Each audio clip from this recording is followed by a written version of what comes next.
Welcome to Hanging Out with Robert, that's me.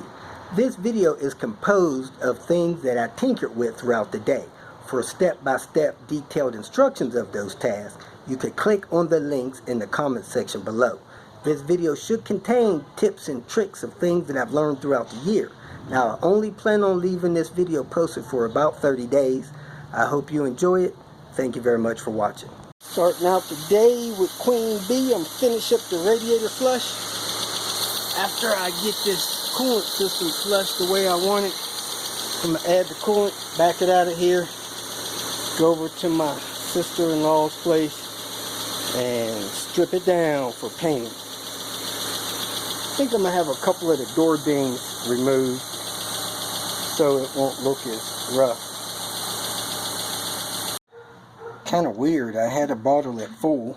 I run the car for 5 minutes, it stays at full with the cap off. When I shut it off, it sucks that whole three-quarters of that bottle down. I don't have a real thermostat in there, so I would think it would go down immediately, but it doesn't. Alright, I'm going to pull the car out, grab the rest of my parts, put them in a box, and swap out the tail light assemblies so that I don't get harassed for that, and get this car up to my sister's place. Replacing these tail light lenses, as you can see, they are gone. Gotta get this in. Somebody shipped me one and they lost it in the post office. Coolant reservoir appears to be empty. Let's see if the low coolant light works. And it does. Perfect. Let me top that off and put this mount in this engine. Put a bolt in this engine mount up top. I just checked the transmission fluid and man, that stuff is super low.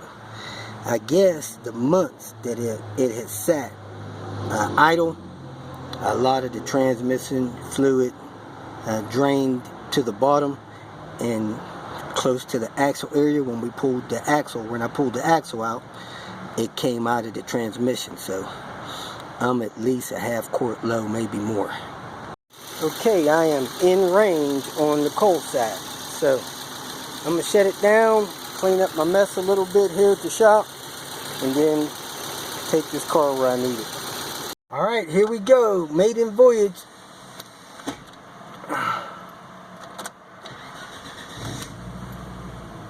Man, didn't want to catch. I think the starter might be going out. I reset the trip so I can remember to change the oil at 50 miles. Here she is, folks. Safe and sound after her first trip. I'm running this car without a thermostat, and as you can see, the temperature's running low. It's not 3 o'clock. It's more like 3:15, 3:30. If your temperature's not right at 3 o'clock while you're cruising, and basically all the time while you're driving your Volvos, you need to replace that thermostat. Something's wrong with it, needs to be replaced. So I'm probably running at about 160 degrees right now. Crossing the Great I-40. Runs from Los Angeles, California, all the way to Durham, North Carolina, somewhere around there. And I'm on my way back to the shop to pick up my car after dropping the yellow one off. The paint shop said they're ready to paint it as soon as I get it there, so I'm gonna try to get it there tomorrow. It's after 4 already today. Here's a 2013 Kia Optima. I think it has about 113,000 miles on it. It's in the shop because the turbo actually went bad already 3 years. Oil feed line on the turbos are extremely small. If you miss an oil change or two, it clogs up the oil feed and it wears out the turbo. So that's the shaft play with the turbo. In this car, they were trying to pass through town and the turbo failed and they had to leave the car here. So this car is in Albuquerque and it needs to be in California, and that's excessive shaft play on the turbo. So That locked it up.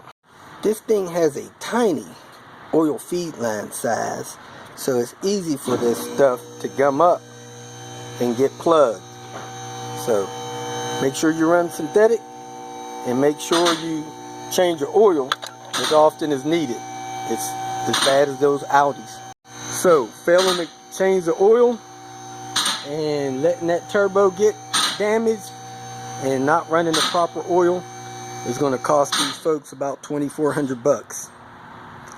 Make sure you get your oil changed and keep running synthetic, because the turbo replacement is expensive on these vehicles. If you feel that this information was useful, please like it and share it with your social media friends. You can subscribe to my channel so that you will get notifications of future videos that I post. You can follow me on Twitter, and if you need to contact me directly, please visit my website.